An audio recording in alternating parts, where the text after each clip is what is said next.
వార్జెట్స్ ఇతర వాటిలో అశేషమైన సాంకేతిక పరిజ్ఞానం వీటిలో ఉంటుంది. అధునాతన ఆయుధాలు ఉన్న భారత్ పాకిస్తాన్ను గట్టిగానే దెబ్బ కొడుతుంది, అతి తీవ్రంగా విరుచుకుపడుతుంది. పాకిస్తాన్ చేస్తున్న దాడులకు భారత్ అత్యంత బలంగా సమాధానం చెప్తుంది. కానీ విని ఎరుగిన స్థాయిలో ప్రతిదాడులు చేస్తుంది. వాళ్ళు కూడా ఎక్స్పెక్ట్ చేయలేకపోతున్నారు మనం చేసే దాడుల గురించి. ఈసారి ఏకంగా పాకిస్తాన్ రాజధాని ఇస్లామాబాద్ ను భారత్ టార్గెట్ చేసింది. ఇస్లామాబాద్ సహా 9 నగరాలపై సేమ్ టైంలో అంటే ఏకకాలంలో దాడులు స్టార్ట్ చేసింది.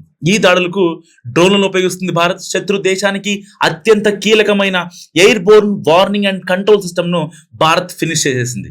S-400, L-70, ZSU-23 ఇక ఎయిర్ డిఫెన్స్ ను కూడా భారత్ యాక్టివేట్ చేసింది. ఇక ఇప్పటికే మన దేశంలోనే ప్రవేశించిన పాకిస్తాన్ దేశానికి చెందిన 8 క్షిపణులను ఇంకా 3 ఫైటర్ జెట్ విమానాలను భారత్ నేలకూల్చింది. ఒక రకంగా ఇది శత్రు దేశం పాకిస్తాన్ కు చావు దెబ్బ అని చెప్పాలి. Air Born warning and control system అనేది పాకిస్తాన్ కు సైన్యానికి ఒక రకంగా గుండెకాయ లాంటిది.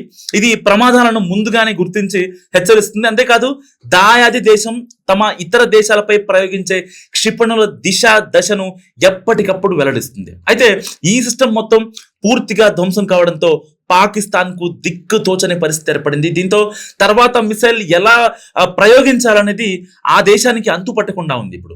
సో ఏకంగా రాజధాని నగరాన్ని టార్గెట్ చేయడంతో పాకిస్తాన్ కు ఏం చేయాలో పాలుపోవట్లేదు. ప్రతి దాడులు నిలిపివేయాలని ఆదేశాలు ఎప్పటికీ వచ్చాయి. లేకపోతే తదుపరి పరిణామాలు తీవ్రంగా ఉంటాయని సంకేతాలు కూడా దాయాది దేశానికి అందాయి. అవి ఎక్కడి నుంచి వచ్చాయో ప్రత్యేకంగా చెప్పాల్సిన అవసరం లేదు. మరోవైపు పాకిస్తాన్ చేస్తున్న దాడులను ఎప్పటికప్పుడు భారత సైన్యం తిప్పికొడుతుంది. అత్యంత ఆధునికమైన ఆయుధాలతో మన దేశంలోకి పాకిస్తాన్ క్షిపణులు ప్రవేశించకుండా గగనతలంలోనే అడ్డుకుంటుంది భారత్. మన దేశంలో నష్టం జరగకుండా చూసుకుంటుంది. సరిహద్దుల్లో పాకిస్తాన్ వికృతి చేష్టలకు పాల్పడే ప్రమాదం ఉన్న నేపథ్యంలో భారత సైన్యం అక్కడ కట్టుదిట్టగా భద్రత ఏర్పాటు చేసింది.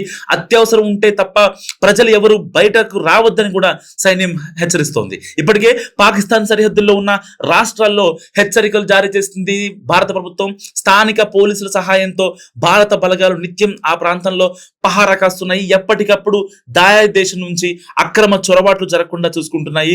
అందువల్లే పాకిస్తాన్ క్షిపణులతో మన దేశంపై దాడి చేసేందుకు ప్రయత్నాలు చేస్తుంది. అయితే వీటిని కూడా ఎప్పటికప్పుడు మన సైన్యం అత్యంత సమర్థవంతంగా తిప్పికొడుతోంది.